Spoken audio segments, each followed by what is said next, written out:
अस्सलामु अलैकुम वरहमतुल्लाहि वबरकातुह।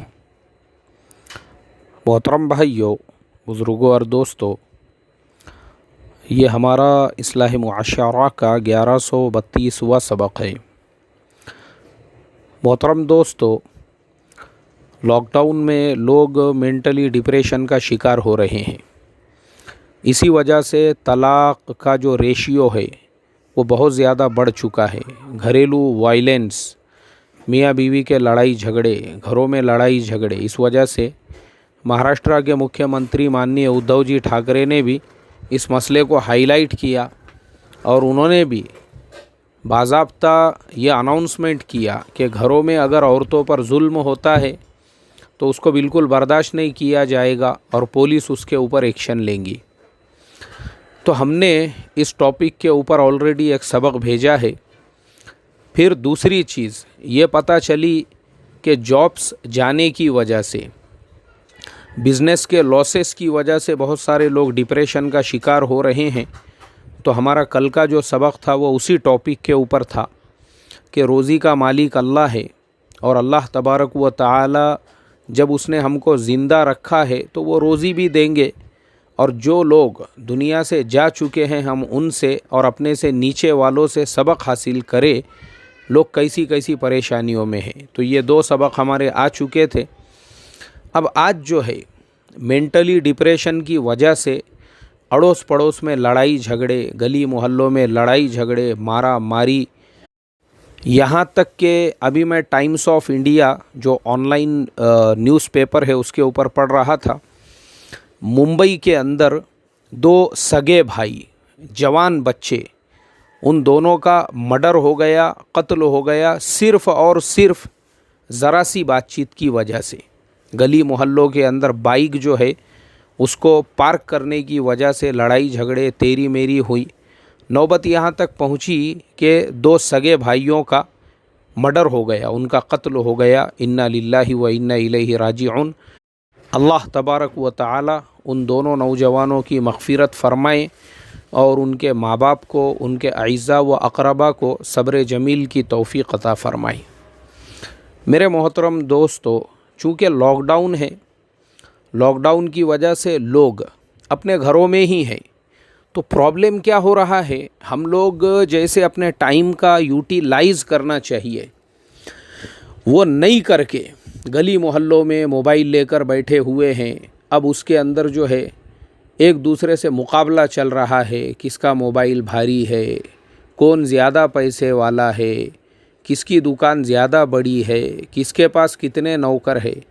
तो चूँकि क्या होता है, जब ये ऐसी दुनिया की मुकाबला आराई चलती है ना, दुनिया की पैसे की मुकाबला आराई चलती है, तो फिर क्या होता है, आपस में हुज्जतें होती है, जलन होती है, हसद होता है एक दूसरे से। अड़ोस पड़ोसियों के अंदर फिर तेरी मेरी शुरू हो जाती है, मारा मारी शुरू हो जाती है, लड़ाई झगड़े शुरू होते हैं, या फिर गीबतें होती है, चुगलियाँ होती है, एक दूसरे पे बहतान लगाए जाते हैं।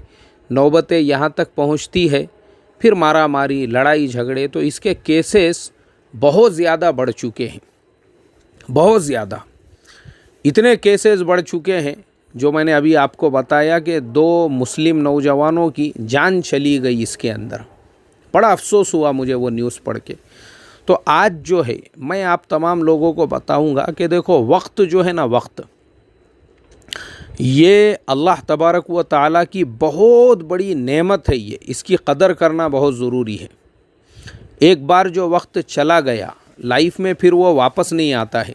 आप उसको यूटिलाइज़ कीजिए, उसका इस्तेमाल कीजिए। और मैं आपको अब मेरी अपनी ही मिसाल देकर मैं अभी आपको समझाऊंगा कि वक्त का इस्तेमाल कैसे किया जाता है। अभी देखो, लॉकडाउन से पहले मेरी रोज़ाना की जो तरतीब है काम करने की, मैं फजर के बाद अपने घर से निकलता हूँ, अपने ऑफिस में जाता हूँ और कंप्लीटली 9 घंटे की मेरी ड्यूटी है। 9 घंटे का मैं काम करता हूँ, 9 घंटे कंप्लीट। और एग्जैक्ट 6 बजे मुझे छुट्टी होती है मगरिब के पहले। जैसे ही 6 बजे छुट्टी हुई, मैं वहाँ से निकल के अपने मस्जिद में जाता हूँ। मस्जिद में जाने के बाद मगरिब से इशा तक अपने बच्चों को पढ़ाता हूँ। क्योंकि मैं सिर्फ़ और सिर्फ अपने मस्जिद के लिए, अपने मकतब के लिए मैं कहीं का सफ़र नहीं करता। बहुत सारे शादी ब्याह की दावतें, वलीमों की दावतें मैं सिर्फ़ इसलिए नहीं जा सकता हूँ क्योंकि मगरिब से इशा मेरा मकतब होता है और मैं अपने एरिए से दूसरे एरिए में अगर चला जाऊँ तो बच्चों के तालीम का हर्ज और नुकसान होता है। इसीलिए मैं आपको एक चीज़ बता दूं कि मेरे से सबसे ज़्यादा जो लोग नाराज़ है, नाराज़ यानी मेरे से जो लोग नाराज़ हैं ना, उनकी भी एक लंबी चौड़ी लिस्ट है। तो ये सारे क्या सारे जो नाराज़ होने वाले हैं वो सिर्फ़ और सिर्फ इसी वजह से मैं किसी के बेटी की शादी में नहीं जा सका, मैं किसी के मंगनी में नहीं जा सका, मैं किसी के वलीमे में शरीक नहीं हो सका। क्योंकि देखो, मैं इन तमाम चीज़ों को एकदम फालतूगिरी और वक्त को बर्बाद करना समझता हूँ। जो लोग सफ़र करके इतना एहतमाम से जो जाते हैं ना, ये गांव से वो गांव, कहाँ जा रहे हैं? शादी में शिरकत के लिए। कहाँ जा रहे हैं? वलीमे में शिरकत के लिए। कहाँ जा रहे हैं? मंगनी में शिरकत के लिए। मैं इसको सिर्फ़ फालतूगिरी समझता हूँ, वक्त की बर्बादी समझता हूँ। ख़ुद पूना शहर के अंदर भी मैं मेरी मस्जिद की इमामत के बाद, इशा के बाद अगर सहूलत से पहुँच सकूँ तो ही मैं वो प्रोग्राम में या उस दावत में जाता हूँ, नहीं तो नहीं जाता हूँ मैं। इसीलिए नाराज़ होने वालों की बहुत बड़ी लिस्ट है। अभी मैं आपको बता दूँ, मेरे अपने हकीकी भाई, मेरे सगे खालाजाद भाई का अभी यानी आज से तकरीबन लॉकडाउन शुरू होने से सिर्फ 15-20 दिन पहले उसकी मंगनी थी। मैं नहीं जा सका। क्यों नहीं गया? सिर्फ़ और सिर्फ इसलिए नहीं गया कि मेरे जाने से मेरे 3 दिन बर्बाद होंगे और मेरे बच्चों के 3 दिन के सबक का नुकसान होगा। तो मेरे नज़दीक उस मंगनी के प्रोग्राम में जाने से, उस शादी के प्रोग्राम में जाने से, उस वलीमे के प्रोग्राम में सफ़र करके जाने से ज़्यादा अहमियत मेरे अपने मस्जिद की है मेरे अपने मकतब की है। क्योंकि टाइम जो है, टाइम, ये वक्त जो है, उसको यूटिलाइज़ कीजिए आप, उसको सही जगह लगाइए। और मुझे मालूम है उसको सही जगह लगाने की वही है। आप अपने कारोबार पे, अपने काम पर, अपनी इमामत पर, अपने दर्स व तदरीस पे ध्यान दीजिए। ये फालतूगिरी है, फालतूगिरी। मैं 1000 बार बोलूँगा, सिर्फ फालतूगिरी है ये। सफ़र करके शादियों में जाना, सफ़र करके वलीमों में जाना, सफ़र करके मंगनियों में जाना, सफ़र करके इस तरीक़े के छिल्ले छट्टियों में जाना। हाँ, अगर आप इत्तेफाक से किसी और काम के लिए वहाँ पर चले गए थे और आपने उस प्रोग्राम में शिरकत की तो बात अलग है, लेकिन स्पेशल उसके लिए पूरे एहतमाम से सफ़र करके जाना सिर्फ वक्त की बर्बादी है। और जो अपना अहम काम है उसको छोड़ना है ये। तो इसलिए मैं मेरे मेन काम को नहीं छोड़ता हूँ। मेरी रूटीन है, मैं मगरिब में, मैं चाहे कहीं पर भी रहूँ, और जुमा की नमाज़ मैं पूरे एहतमाम से अपने मस्जिद में पढ़ाता हूँ। अपने मस्जिद में जुमा पढ़ाने के लिए मैं बाहर मुल्कों के तक सफ़र जो है, मैंने उनकी तारीख़ें या तो आगे पीछे की या उनको कैंसल कर दिया। क्योंकि मैं जो है फाइनेंशियल एडवाइज़र हूँ। मैं जो काम करता हूँ, मैं लोगों को इन्वेस्टमेंट्स के प्लान्स बताता हूँ। बहुत सारी मेरी मीटिंग्स होती है, मुझे कई जगहों पे सफ़र करना पड़ता है। तो मैं इसी चीज़ को प्रीफर करता हूँ कि सामने वाले फ्राइडे छोड़कर ऐसा दिन तय करे, चाहे सैटरडे हो, संडे हो, मंडे हो, उसके बाद कोई भी दिन आप तय करो, मैं उस दिन जो है वहाँ पे प्रेजेंट रहूँगा। लेकिन जुमेरात के दिन, यानी जुमेरात के पहले पहले मैं फ़ारिग हो जाना ये ज़रूरी है कि मैं अपने मस्जिद में जुमा के लिए पहुँचूँ। तो मैं इसलिए आपको ये सारे डिटेल्स बता रहा हूँ, अपने टाइम का हम यूटिलाइज़ कैसे करें। लॉकडाउन से पहले मेरी ये रोज़ाना की तरतीब है, और जुमा हर हाल में मैं अपने मस्जिद में पढ़ता हूँ। और उसके बाद अब जब लॉकडाउन का ऐलान हुआ तो महाराष्ट्र के अंदर, पूरे इंडिया में बाद में लॉकडाउन का ऐलान हुआ, महाराष्ट्र में उससे तकरीबन 1 हफ़्ता पहले ही ऐलान हो गया। तो महाराष्ट्र में जब अनाउंसमेंट हुआ तो हमारे यहाँ के स्कूल्स बंद हो गए, कॉलेजेस बंद हो गए, मॉल्स को उन्होंने बंद कर दिए। तो हमारे मस्जिद के जो ज़िम्मेदार है, हमारे हाजी साहब, अल्लाह ताला उनकी जान में, माल में, इज़्ज़त में, आबरू में, उम्र में बरकत अता फ़रमाए। एक दिन मगरिब बाद उन्होंने कहा, बोले मौलाना सारे मकतबों में, मदरसों में, स्कूलों में छुट्टी हो गई, अपने यहाँ पे भी छुट्टी दे देना बेहतर रहेगा। क्योंकि बोले 144 गवर्नमेंट ने लागू कर दी है, जब तक मुझे नहीं मालूम था कि 144 लागू हुआ है, मुझे सिर्फ इतना मालूम था कि महाराष्ट्र गवर्नमेंट ने स्कूलों को छुट्टी दी है। तो जब ये पता चला, मैंने कहा ठीक है हाजी साहब, आज अपना आखिरी दिन रखेंगे और बच्चों में ऐलान कर देंगे। उसके फ़ौरन बाद हमने बच्चों में भी ऐलान किया, और उसके बाद का जो जुमा था वो मेरा आखिरी जुमा। उस जुमा के बाद में, यानी वो जुमा पढ़ा कर मैं जो आया, और आने के बाद में मैं अपने घर के अंदर, मुझे जैसे ही पता चला कि भाई महाराष्ट्र गवर्नमेंट ने 144 लागू किया हुआ है, इसलिए 3-4 लोगों का भी एक जगह जमा होना सही नहीं है, अपने घरों में रहने का हुक्म दिया गया है। तो हमने कहा भाई हमारी गवर्नमेंट ने जब ये कानून लागू किया है तो हमारी ज़िम्मेदारी बनती है हम उसको रिस्पेक्ट दें, उसके ऊपर अमल करें। क्योंकि देखो, उससे सिर्फ़ एक दिन पहले ही मैंने हमारे हज़रत जी मौलाना साद साहब के एक मुख्तसर से बयान की तफसील बयान की थी, यानी उसकी वजाहत की थी, और वो बयान ऑलरेडी मेरे यूट्यूब चैनल के ऊपर भी है। तो उसके अंदर भी हज़रत जी ने यही कहा था कि डॉक्टरों की हिदायत पर अमल करना ये तवक्कुल के ख़िलाफ़ नहीं है। भरोसा और यकीन तो हमारा अल्लाह की ज़ात पर ही है कि अल्लाह की ज़ात शिफा देने वाली है, अल्लाह की ज़ात मौत देने वाली है, अल्लाह की ज़ात बीमारी देने वाली है। लेकिन असबाब को इसलिए इख्तियार करना है क्योंकि ये अम्बिया अलैहिमुस्सलातु वस्सलाम की सुन्नत है और सहाबा इकराम की सुन्नत है कि उन्होंने भी असबाब को इख्तियार किया था, लेकिन भरोसा और यकीन तो अल्लाह की ज़ात पर ही था। और फिर हमारे हज़रत जी मौलाना साद साहब ने औरंगाबाद के इज्तिमा में ये कहा था कि देखो, ट्रैफ़िक का जो कानून है उस पर अमल करना और उसका एहतमाम करना वो ऐसा ही है जैसे अल्लाह के हुक्म को मानना। क्योंकि अल्लाह का हुक्म है अपने जान की हिफाजत करो, और ट्रैफ़िक वालों ने जो रूल्स बनाए हैं वो किस लिए बनाए हैं?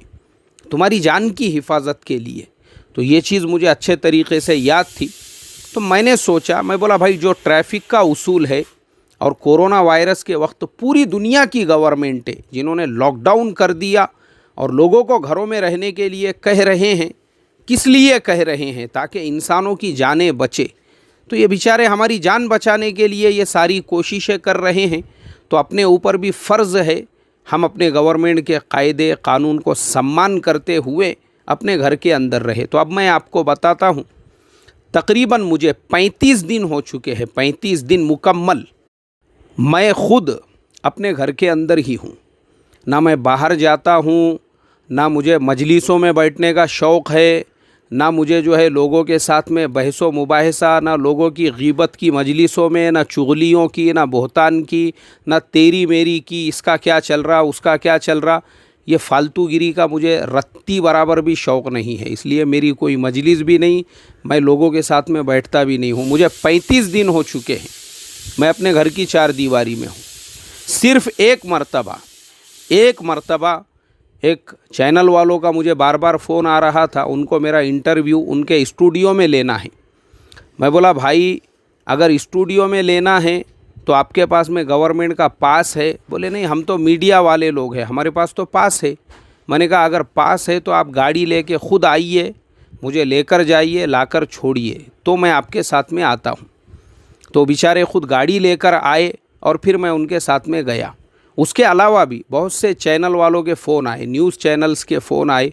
मैंने उन तमाम को यही कहा, मैं कहा भाई देखो, मैं कहीं नहीं जाता हूँ, आपको मेरा इंटरव्यू लेना है, मेरे से बात करना है तो आप मेरे घर पर आइए, यहाँ पे बैठिए आराम से, इत्मीनान से, और आपको जो बात करना है आप कर सकते हैं। लेकिन मैं आपके स्टूडियो में या आप जहाँ पर बुलाएंगे मैं नहीं आ सकता हूँ, क्योंकि हमारी गवर्नमेंट ने जब 144 लागू किया, घरों में रहने के लिए कहा, मैं अपने घर के बाहर ही नहीं निकलता हूँ। आज मुझे 35 दिन हो चुके हैं, 35 दिन मैं अपने पाँचों वक्त की नमाज़ें जमात के साथ में पढ़ता हूँ।